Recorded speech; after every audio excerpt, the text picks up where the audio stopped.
Welcome to Dolby Creator Talks. This is a show about how artists use technology to tell their stories, and I'm your host, Glenn Kaiser. We are continuing our coverage of the groundbreaking sound work being done in the world of gaming. Today we're talking about South of Midnight, which many are heralding as a masterpiece in both sound design and music. And I'm happy to say it is available to play in Dolby Atmos on compatible systems. It's such an incredible sounding game that we knew we wanted to feature it here on Dolby Creator Talks. But before we jump in, I have a question for you. How important is immersive sound and music for you?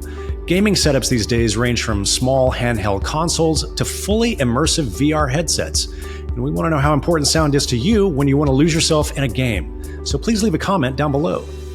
And here to talk about the sound of South of Midnight, I'm glad to welcome back our colleague at Dolby, Alistair Hirst, who sat down recently with both the audio director and the composer behind the game.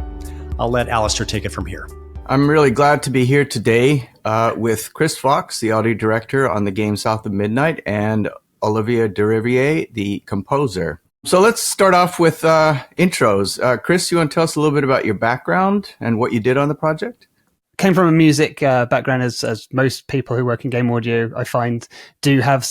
And then I kind of transitioned about 9 years ago into audio service. So like dialogue and like sound effects and working with composers and stuff like that. And then, one of the clients was Compulsion, and we ended up, partnering up there. And I've been working on with Compulsion for about, it's like 8 years now. So I worked on We Happy Few and South of Midnight. Great. Olivier? Hey, yeah, thank you for having me.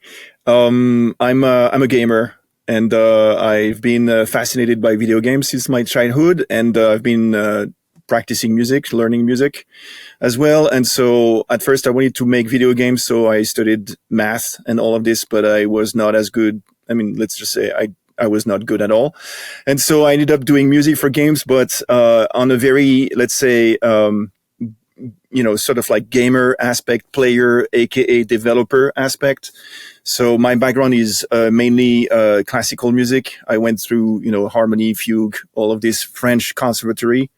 Then I went a little bit to Berkeley, and and since 22, I'm doing video games music, only. Chris, let's go right back to the beginning of this project, and can you sort of give us a sense of the high concept of the game, some of the design pillars, and what you pulled out of that for how you started looking for the composer and to find a fit for what would work with this game? Well, it all goes back to David Sears, who was the creative director on the project, and he laid down some interesting pillars on his creative direction, and which also bled into the audio direction. So action equals musicality was something that came from him, and it was the challenge. And since he put that down, I knew that I needed to work with someone who could get the emotion in the music, and also in the merge with the sound effects as too, because Olivier and his team they don't just do music; it's all one harmonious kind of beast. That was a great pun by me, by the way. And so after that, like we thought technology, like with the technical requirements as well for action equals musicality. Olivier could be a great fit for a collaboration. So we reached out to him. So that's kind of the initial kind of pillars of that. I knew that we needed someone who really knew what they were doing.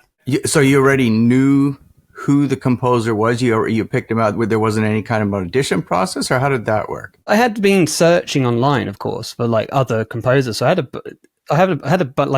playlist of music. I had like a bunch of different composers that were interesting, but this was also one of my first full projects. So, I was starting from a place of kind of discovery and also not really knowing what I was doing. So I think building that and then having a connection with Olivier through a mutual colleague, it was just like kind of fortuitous, almost like that this happened, this relationship occurred. And another thing other than just knowing that he was great a great composer and great with music design and things like that. I remember the head of the studio at the time, and still the head of the studio, Guillaume G. There, he had played Plague Tale, and he would come to us. Even this was after we were considering Olivier and his team, to say, the emotion in the music of this game is something I really want to capture on this next IP. And we're like, oh, that's really funny because we are actually talking to them like right now. So it really felt like just a natural thing that just kind of occurred. Just for people who haven't played the game, can you just sort of describe the setting of the game, the sort of aesthetics, so we have a sense as we move over to Olivier of how those conversations started and what you were talking about? Sure. It's a third-person action adventure set in the American Deep South. It's really playing a lot with folk tales and the weight of the past and stuff like that. Really exploring a lot of the the bittersweet stories that you have down there, really. So it's a Southern Gothic tale. Olivier, let's move to you. I'm curious, as you came on board and were brought on, how did the collaboration, I'm assuming you were collaborating because games like this don't happen, in a vacuum like that. How did that process work of, collaborating with the team, getting a sense for the vision that they were going for and how the music was going to support that? When they reached out, I was surprised by, the content of the project, in a sense, like, oh, it's about, the Deep South and all of this. And I was wondering, why they would come to me rather than, the typical Americana, whatever, like blues, bluegrass. And what really helped was when Chris and David, the creative director, they said, well, we want to have authenticity, but we don't want to have accuracy. Like, we don't want to create something that is exactly the copy because we're doing a fantasy world. It's not like the real world. And so it helped a lot into me understanding why they would go to me, okay, because I'm sort of like, I like to create new stuff every game I do. And so that was the beginning of the journey. But the thing is, when you're working with a team such as Compulsion, which is like the top tier of creativity with them, I mean, they are artists, like all the way. You first want to absorb, you want to listen, you want to capture, you want to understand. And it was a long process of conversation with the three of us, trying to first, dig into David's vision. That was the first thing. But also understanding in the meantime, because, the way we looked at music was always on the artistic part, but also on the technical part. And it was always like, how can we use music in certain way, but how can we produce and write music for this certain purpose? And so as the game was developed, because making video games is not a straight line, we were like, first off, we were just mentioning ideas and it was very broad. This is where you feel very lucky because you're very ahead of time in the production process. So you have time in talking, thinking, trying, failing, and retry, let's say, and iterate even more as the game itself is getting better. And I think this is this safe space that they created for me that really allowed me to feel like, okay, let's go crazy. There is a sort of a madness into creativity. Like, you need to be a little bit like out of the line and, to create something that is very unique. And, Compulsion is, to my very much appreciation, a very unique studio for that. There is only one Compulsion out there. So I'm curious, David's vision, what was his vision at the beginning? And I'm curious, how did that evolve as you went through the game development cycle? I think it was definitely something that did evolve, but I mean, for the most part, like, he was very set on like this to draw on his childhood, really, because I mean, he grew up there, and he had so many amazing stories. This was something that, like, Dave was like our muse, I would say, as well, because just had so much. So many little stories about his own family, really, at times, and also about other things that happened down there. And it would just inspire you to, almost like jumpstart your creativity, and you would come up with something, and then, like Olivier said, the riff would start, and you would just say, oh, what about this, and then this. So like brainstorming at the beginning with the three of us was really, really great. And I think, like you said, it was a safe space. But so David wanted to make a love letter to the South. That's basically like, if we wanted to encapsulate that, and it was somewhere that hadn't really been explored much at that time, and he really thought there was a lot of beauty in there, as well as a lot of like tragic stories as well. So like, I think he wanted to show everyone, what this place, or that, will draw from it, because it is an imaginary place, of course, but like, some of the inspirations, he wanted to show everyone how great this place is. And we went and visited it, and it is quite beautiful. And we captured some of that in the audio, I hope. The one thing he said at some point in these conversations, we were talking about the game and the music in general. And then he said, I think I don't want music. And I was like, okay, what does that mean? And I don't know if you remember this moment, Chris, but me, I do. I was like, ooh, what does he want? And this is when we started off, because I knew that on one hand, Chris has a very strong idea about, using some of the, let's say, traditional songs, whatever that could come up from there, even going to record some bands, before I was involved, that was your idea, if I don't misunderstand.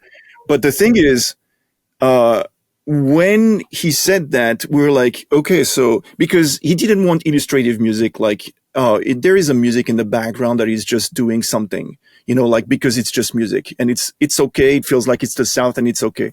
This is what he didn't want. And so we were like going into this sort of like, okay, what to do? And of course the songs came into ideas, but then it was like, okay, a song is a song, but how do you deal with the gameplay for a song? And that was the biggest, challenge we had. Well, there's a lot of really great things in the game, but one thing I find really interesting is the palette of the instruments that you eventually ended up with for that. I'm curious how you landed on, well, if you could describe what they are and the different contexts that you use them, because that's not something, that combination of instruments, that we typically hear in games. And it obviously suits this game really well. So there was a lot of thought put into this. Sort of describe how that process went and how you landed up on where you did. Well, the thing is, talking once again, with David and Chris, the one thing that David said was, I want a banjo. That was the one thing he said, I want a banjo, whatever happens. And there is a banjo, and we used it for a very important character. But the thing is, overall, the idea was not to try to reproduce what was done right there, like in the Deep South, like the actual Deep South. It was more like an influence, a color, an inspiration, of course. But we started off with guitars. That's the one thing you want to. And of course, acoustic guitars. And depending, one of the guitar, like this one, for instance, I'm sorry. Yeah, it's not like the best, but it's a little bit broken. And it was like very cool to work with this. And of course we had, sorry, maybe it's bad for the shot. It's in there now. It's just in there to the one side. Yeah, it's there. We were looking for instruments, but, at some point with Chris, it was like, okay, what instrument could be the major color of this level? So that was, tell me if I'm wrong, but there was the fiddle. Of course, there is the banjo, but there is the organ, the church organ, there is, voice is key, of course, and every different singers have a specific instrument of their own. There is also, tons of acoustic bass, double bass, all of this. Honky-tonk piano. Yeah, honky-tonk piano, definitely. And, but there is also synthesizers. There is also a big orchestra recorded at Abbey Road. So it's like the palette is very broad, because we wanted to follow up with the art, because the art is so dense and it tells so many different stories. throughout one day, because basically you start off in the morning and you end up at midnight, south of midnight. And so each tableau, would be with a very specific color with the music. And so we ended up going with maybe 100 plus recording sessions between Nashville, London, and Paris. So that was like amazing, but very challenging.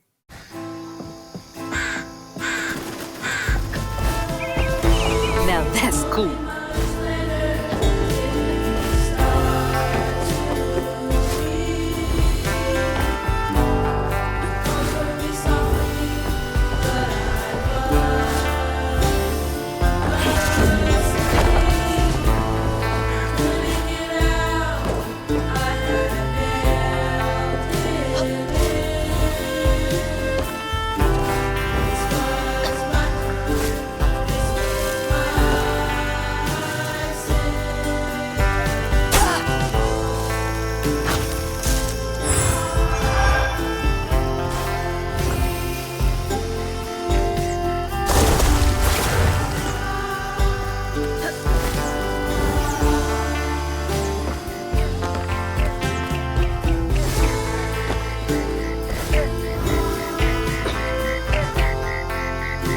What was recorded where and why? This production was such a great musical journey, like as someone who just loves music and loves the creation of music, and I don't do it really as anymore, but I still get to be involved, and that's one thing that I just really cherish. But for the casting of the voices, again, David Sears very much involved in that, and he would be the person who Olivier would bring the voices to, and he would kind of be the final yes or no. And what we were trying to do is, for the most part, trying to match, if we could, some of the singers to the actual NPC voices in the game, because often there would be, it's not all the time, but sometimes the person you meet in the game would also be singing. So like we had that, as well as who sounded great and who had like a certain something. So that was really, really interested in, and I think you did a lot of casting all over the place to try and find these people, and we ended up finding some absolute gems, and I had the pleasure of meeting them in Nashville as well, which was just amazing. They were all based in Nashville. Most of them, the vast majority, just one singer was not from there. Everybody was from Nashville. In terms of musicians, we had Peter Young for the drums, based in Nashville. We had David for the organ. We had the fiddle with Joe. So a lot of those typical and very, let's say, cultural, that I really don't have. We went with people from Nashville. But in Paris, I've discovered something that I didn't know. There is a big scene for American musicians here. And they have many of them comes from Louisiana or, all this region. And so it was amazing because Jeff Bourdeau, who is a drummer, an amazing drummer, Bourdeau is French and he's Cajun and so we gathered people here in Paris, American people, playing as well, for the game. So it was a very vast and diverse cast because we had, young children, like kids singing. We had, of course, adults. We have, let's say more mature singers. We had, those musicians from all over the world. It was very, for us, every musician, for me, every musician is a treasure because all of a sudden they give away, they appropriate the song. That's the key of the success, I think, of the music, is not to impose on them, but rather to say, that's the song, make it yours in the way you're going to perform. And so it was like long sessions sometimes to adjust, for them to feel like, okay, I'm in a character, because they still have to be in the character when they sing, but they also have to bring their own background, and that's the magic, it was amazing.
you touching that?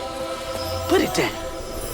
Keep those hands to yourself. Just the fact of having songs in a game and having to weave in the narrative into, the lyrics of the song. I'm really curious of how did that process work?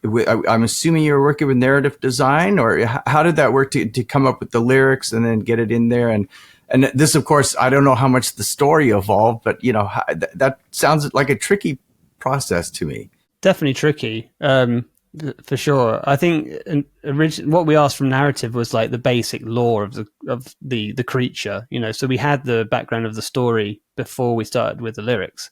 And then it was a process of working with David and some of the narrative team members to create these lyrics on our side. So Compulsion wrote all the lyrics, and it went all through David, and then he went to Olivier, and then if any adjustments were needed to be made in pacing for Olivier, I imagine that's what happened with you. But I think one thing that was really interesting is because David's not, and the narrative team, they're not lyricists.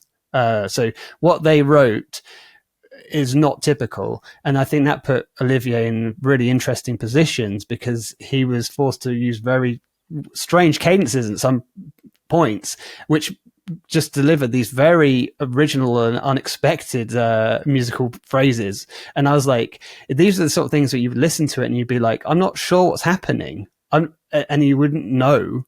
And then you would just be, man, this is great. And then it would be, you would have to soak it in. And I think that was something that I learned over the process, is what you think you might want or you expect to hear.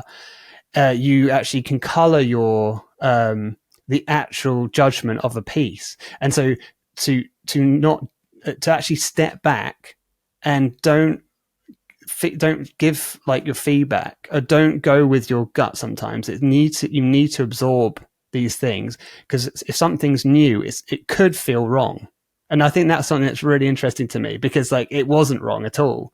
Yeah, what Chris is trying to say is sometimes I sent the songs, and let's say the version that is, because we have the way we created the songs were that first we write the song as a real song. It needs to be working as a real song. But then in the game, it doesn't work this way. Of course, we don't want to loop. We're not I know that in games, most of the time everything loops, but we tried to do something differently here. And the thing was okay, this song represents this creature, this level. This is the song, the full song, and still adapted, will happen at the very end of the level when you meet with the creature.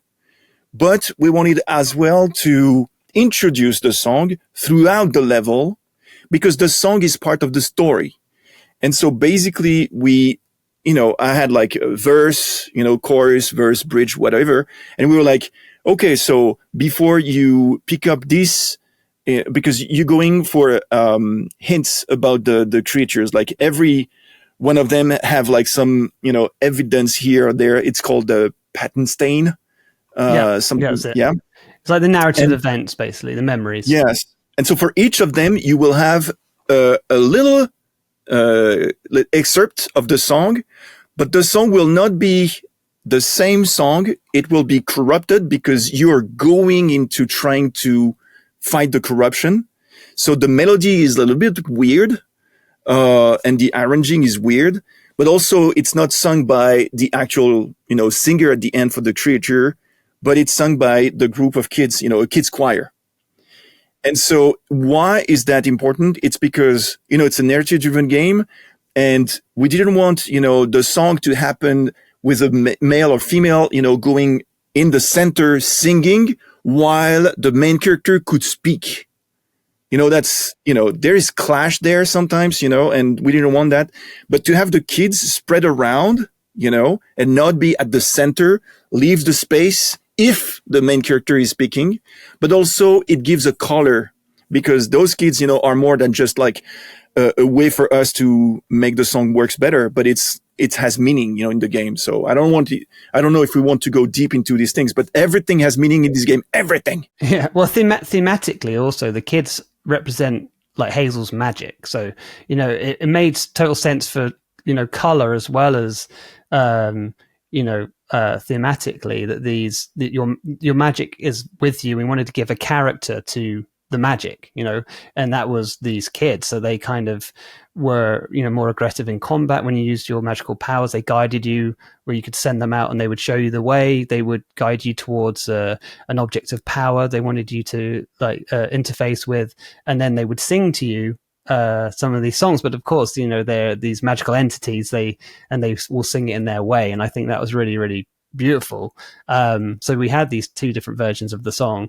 It was a great, I'm going to say collaboration again, because it was Marin who did a lot of work on our side in Unreal, and then on your side, Olivier, your team did a lot of work in Wise as well. So it was the coming together of these two great music design and integration and stuff that could get these things to work.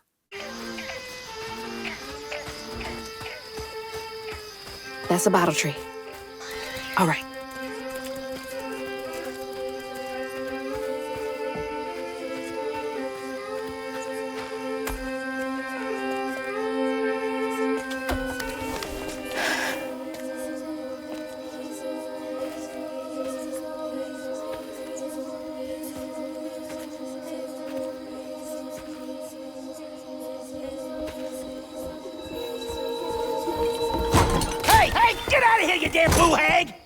And let's dig into this a little bit, because unlike a film or a linear piece of media, you're working in an interactive medium, and where it's indeterminate amount of time depending on what the player is doing. So you needed to structure the music so that it could be played interactively. But you have done a wonderful job of keeping the flow of the music. Unless you're someone who's makes games that understands how technically difficult this is, it seems quite seamless. So I'm curious, let's dig into technical a little bit. How was the music integrated in the game? Was it in stems? How did you work that part of it out to keep it smooth and the transitions smooth, but still be able to be interactive? I think that most people, tend to reduce music design to something that is very technical, and I think that we need just to get a little bit further than this, like to get some perspective. And music design is first about ideas. And I think that the idea will drive the technological solution, and so for this game, for instance, as it was songs. So a part of the song starts, but then what happens? It's like, what can happen then? Knowing that the game is still going and you don't know, some areas are large and you can go and find and explore. So it's not like super linear. And, we didn't want the players to feel like, oh, now there's this loop forever. So the one thing that is really, differentiates a lot from other games is like, when you do an action, a magic action with Hazel, the kids are singing in sync with the action, but also in tune with the music.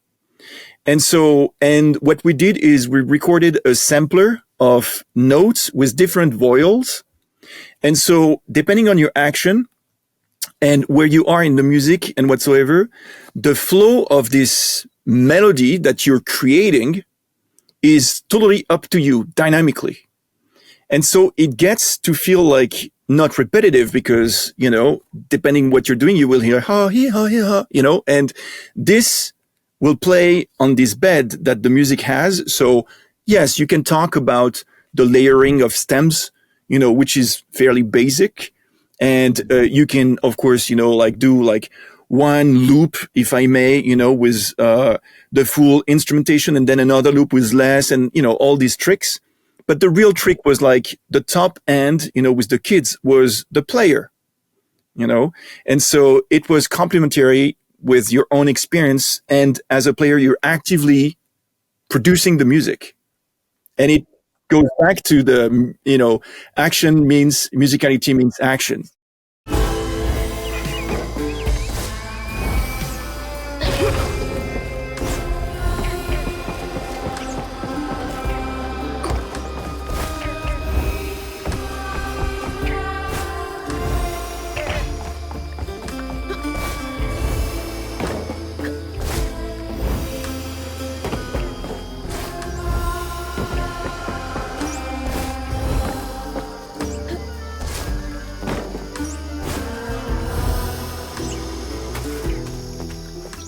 So were those the kids being overlaid? Where I assume just notes on the diatonic scales being chosen and No. It was the way we did it. Oh boy, you really want to know. So it's what we did, and so that's a good collaboration between Wise and Unreal. For instance, is like the sampler in Wise, okay, needs to be triggered when the action is triggered in Unreal. But the thing is, what note can it play? And the problem was like, if you go with, I didn't want the music to feel it's just a scale that is like, oh, it's fine, for two reasons. Number one, the scale, the music modulates a lot. And so how to do this, but also I wanted the music to feel it's substantial, when you do these things. And so what happens is like at the same time as you do the action that triggers the sampler, there is like, a random container of a stem of MIDI that is giving the note right now that you can play on top of the music. And that's the note you're going to hear. And basically the note is playing, on the MIDI stem. And if you trigger, you're going to hear the note, but it will change, depending. But then if the loop happens, for instance, it's going to go to another line and to another line. We did several of them, so it doesn't feel, repetitive. And so it's a system that, sort of like lets you as a gamer do some music, but me as a composer control what you're going to hear, in terms of, oh, the arrangement is there and I want, this sort of note here. So that's, it's not random. That's my point. So you basically had a MIDI track that was tracking the chord changes through the piece. So that's No, not the chord changes. The MIDI track was having notes. Those notes were like sent to Unreal. Unreal will pick up the right note in the sampler in Wise and, play this one. And so, so do, fa, da, da, and so it will go like this. So if you do the magic, it will trigger. So let's say it's a quarter note. So it's quite, short. So do, da, do, da, okay, in the MIDI, but sometimes it's a long note. And because it's me, I want the long note. So it was fun to do. So an interesting thing here, I know in some games, the approach is to have composers just compose a bunch of music and then to have music designers, pull that apart and do that. So, Olivier, you're obviously very up on using Wise and all that. And, did you actually do any of that implementation yourself, or was that your team? No. Yes, of course, it's me. My team is, because the thing that people don't really get is, out of my, let's say like 100% of my job, okay, that's 100%. Composition is 25%. And then 75% is implementation. People don't realize how critical and, difficult and, time consuming it is to implement music at the level we wanted, for this game. This is crazy. This is 2 people plus 1 QA music only, for about, 2 years, Chris? Yeah, like 2 years. It's a huge, and I don't think people really understand that, even inside studios, outside the audio department, people think it just goes in.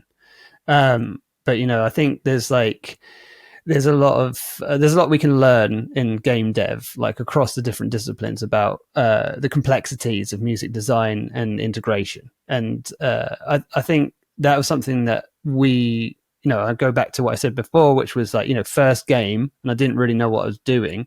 That's why we were like, I wanted to partner myself with someone who did know what they were doing, i.e. Olivier, like a veteran of video games at this point, so that we could learn and, eventually, know what we were doing. So, that kind of part of my, this whole collaboration was to leverage the skill, the great composition skill and everything that he had, but also to learn from him.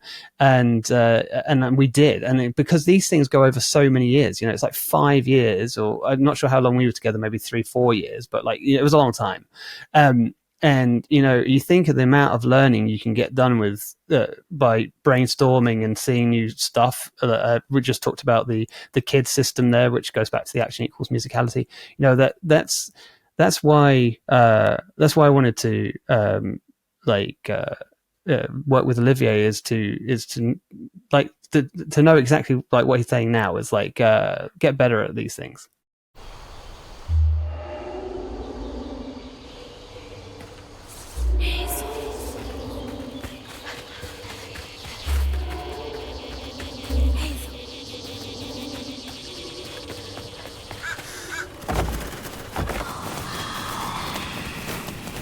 I'll stay with you, little one. Just a note is like, I don't know much. And I think that anybody that thinks that they know are wrong. In video games, if you start off thinking you know, it's the wrong attitude. I think we always need to learn to be curious, and every game is unique. And when I started off, on the game, I was like, I don't know, number one, what we're going to do. I don't know how we're going to do it. I don't know, I didn't know anything. And it's scary, but the good scary, because as I said, the situation with Compulsion is that they allow you to go and explore. Chris allowed the production to go on this road, and this is very important for people to hear, is like many people play safe and it's efficient, and there is nothing wrong with that. The one thing is like, if you allow, the risk, the thing is like, you're going to learn, grow, maybe find something, that will, in my view, fulfill yourself much better than just doing something that is efficient. But it's everybody's, choice. Right. And you need to be given the time to do that and be allowed to collaborate. So this big idea of using songs and then having them decomposed earlier on. So when did that come into, when did you discover that big idea? How early on? I mean, I can go a little bit so David, I think Olivier touched on this earlier, but he said what he wanted was hummable melodies. He said to me, like, I want to sing our music in the shower. I wanted to remember it. I don't remember game music. And, that was something that stuck with us, I think, to make things that you would be, just pop into your head when you're in the shops, and these great melodies. And so I think at that point we were like, well, melodies, could that mean songs? And like, we talked about perhaps we could paint a picture like they do a concept art, 2D art flat. Could we do something in music like that where we kind of made a concept song that would then inform us of what we could do? And it was like done in a way that was possibly, we might not use this. It was really like, we need to do, and it's just talking to what we just said, which was like exploration. There is a risk. There's an investment in that when you're going to record songs, but it felt like the right thing to do, and we were all on board with it. So kind of these concept songs came to be. And then it was like, okay, so for the integration, I'd had some ideas about, corruption, because our games are about corruption and clearing it, about like melodies that perhaps you can understand. It was very vague, a lot of these brainstorms are like super like, someone, well, especially me, I'm super vague. So I'll say something, then the others would actually make something of that. And then Olivier came up with the idea of how about we, we could develop this. My whole idea was, as you go through the level, the music changes and it gives you the feeling that you have a knowledge gained of the trauma that happened to this particular creature, right? So that was a kind of where I was. And Olivier turned that into songs being sung and throughout the game in these portions, and that get to this end song, and occasionally we were able to use the concept songs for the end with some changes, of course. But like that was kind of how some of it. I think Olivier, you can go off and go into that a little bit more if you have a bit more information on that. No, I'm just trying to remember. I think it was 2 years in the before the release. Like now, if you look back, like it's 2 years before the release that we had the songs. Like, okay, we knew, like, okay, that's what we need to do. That's, not that in between we didn't have more, because this is what happened, but it was like sort of sealed. The first song was Molly. I remember, And it went on and went on and went. I mean, actually, no. The first song was the main theme. Yeah, that was the first thing you wrote, and that was just on the shelf for like years, and until it came back. But no, but that was it. And because we could do these concert songs, we could do them before the game was finished. That was a great thing about it. So we all we needed was the lore of the creature and the general story, and then we could go off and we were kind of autonomous, and that was really great for us because we could do loads of investigative stuff, and that informed us later on. Right. Probably helped a lot with the scheduling then to be able to be decoupled. Right. Let's dig into the mix a little bit. It's a really great Atmos mix. You make use of all the space that you get in an Atmos mix. And Chris, let's dig into that a bit.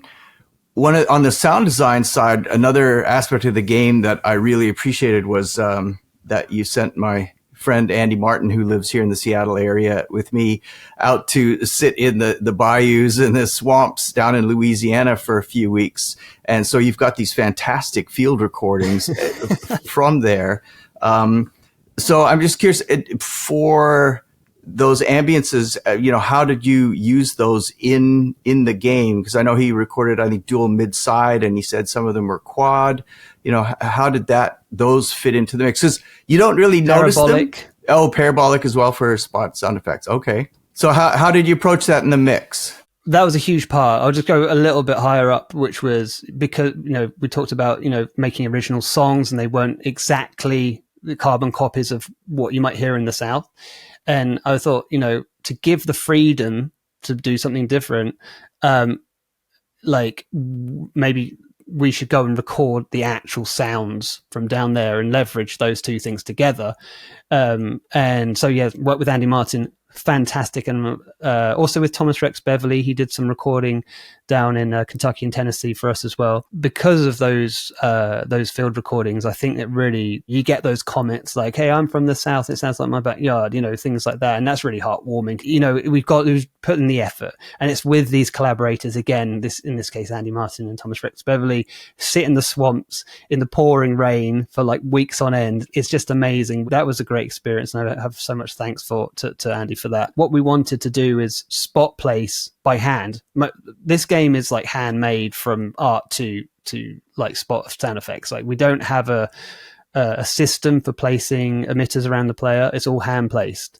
So we would short on some tech for the occlusion and reverb that we use that's proprietary to Microsoft. We did hand place everything, so we needed these sound effects. So Andy was doing like crickets, he was doing like narrow-mouthed toads, like he was doing tree frogs, he was getting the birds, he was getting the little baby alligators, as well as the quads and the double mid-side stuff like that. And we got 6.5 terabytes of raw data from him after it's a massive works. But the thing that I should say about that as well is that Andy also gave us the information of when to play those sounds and where to play those sounds. So, the tree frogs are on the tree and they are at night. These narrow-mouthed toads are by the water's edge, but not in the water. They're in puddles, things like that. So that was super valuable, and we talked to him a bunch about that. So those sounds are very, very important in the mix as you walk through, because it really does immerse you in the deep southern ambiences. Right. And then in terms of music placement, one thing that I really like about this game is that it wasn't just music, left, right. You actually made use of the space there too. And there's times where the music sort of moves between diegetic and non-diegetic, where, you'll hear, the spirit, I don't know what you called them, but the spirit chorus would be off, panned off to the side.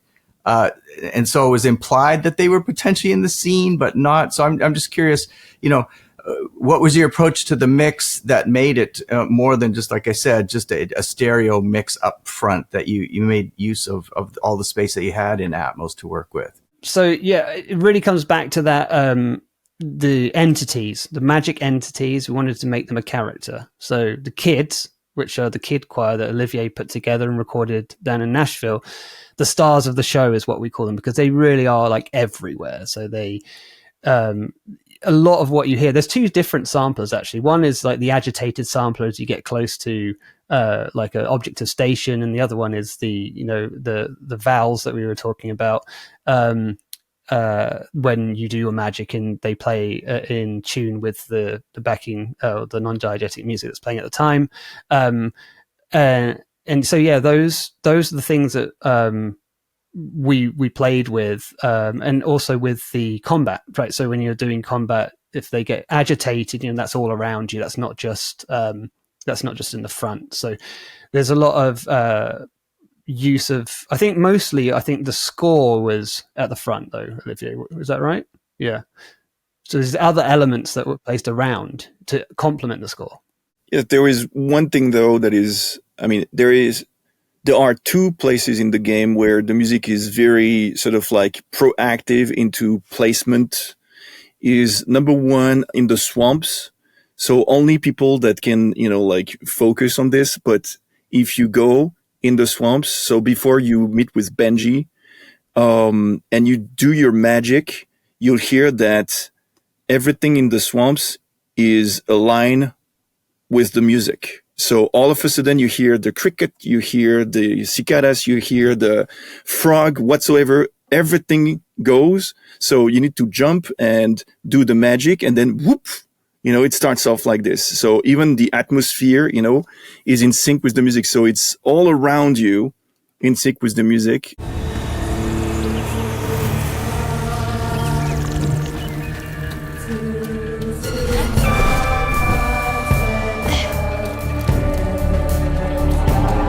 There it is.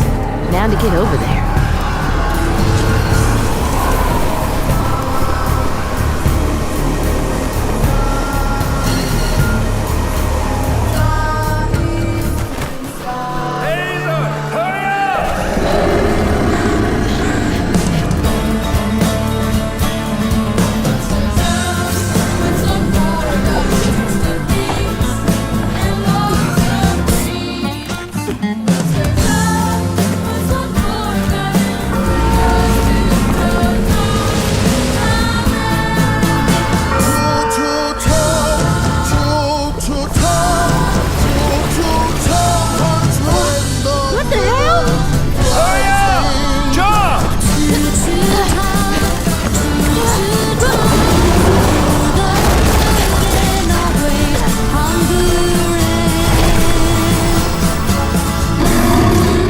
And the other place where we used sort of like placement is at the end of the game. So the thing is, like, the people that were here in Paris, that are originated from New Orleans, we wanted to have this sort of style, and we made them do some jams. But the thing is, Chris wanted to feel in the city at the end that, the musicians are all spread around, but they play all together. And so what we did is we recorded like the drums in here, the guitars in this, I have like 5 rooms there. It's all connected. And so we recorded completely separately. So in the game, what happens is like, it goes around you, but it's the song, like going like this. And we have like several steps with different flavor, different jams. And that was, another good experience, for the players. Yeah, that is true. That's like kind of, they're all in sync because it's this magical town, right? So everyone's in their own bedrooms, but they're all playing in sync with each other all down the street. So that was pretty fun. All right. So as we get to the end here, you obviously went on quite a journey, learning as you went. And I'm curious, what sort of things you took away from this that you could apply to future games, or, other people watching this could apply to their games that, would help their process? Well, trust is a huge one. So like, not jumping to conclusions, but like letting things like flow and work themselves out, like leaving enough time for R&D at the beginning, like brainstorming and like vision consistency. I think that's a big one as well. Like there's loads of things. I mean, that's just like a few off the top of my head, but there's so many that you could like source. But for me, that's the main ones, I think. As for me, it's it's true for this project. I mean, not that I discover it every time, but I think that you always need to focus on the player, like the experience for the player, because you can say that, oh, the music is doing great stuff or whatsoever, but what is the impact on the player? That's the main focus all the time. We need to think about the player and not about like this achievement that we can do technologically or whatsoever. So everything we did was never to, go and be like, oh, that would be cool. No, it was more like that's substantial with the vision and that serves, on the player's action. They can feel everything. And that's, what we wanted to do. So it's, good to do illustrative music for what it is, just an illustration in the background, could give some emotion whatsoever. But I think that in video games, we can go a little bit further than that. Sometimes, not every time. And when the opportunity comes in, please take it and, just, offer this to the players because they're eager for freshness. Thank you so much for taking the time to talk to us today about a wonderful game. I hope people get a chance to check it out. Thank you for having us. Thank you, Alistair. Many thanks to Chris and Olivier for joining us on the podcast today. And thank you once again for another great gaming episode from Alistair. And an extra special thanks to the folks at Compulsion Games and Xbox Game Studios for helping us put this conversation together, as well as for those fantastic gameplay clips. South of Midnight is now available on Xbox and Windows PCs, and it sounds simply amazing in Dolby Atmos. You can find links to the game, as always, in our show notes. And if you'd like even more conversations with artists and filmmakers about how they use technology to tell their stories, be sure you're subscribed to Dolby Creator Talks. You can find links to our show on all the major podcasting platforms, including the video version on YouTube, in our show notes. Or you can simply search for Dolby wherever you get your podcasts. If you're curious to know more about what we do at Dolby Creator Lab, head on over to dolbycreatorlab.com. There you'll find information about all of our programs. You can access the entire library of episodes of this show, and you can sign up for our mailing list. Until next time, this is Dolby Creator Talks. I'm your host, Glenn Kaiser. Our producer and editor is Michael Coleman. Our executive producers are Amanda Schneider and Jack Ferry, with additional editing by Matt Nixon. And our production coordinator is Karen Kahn. Thanks for joining us.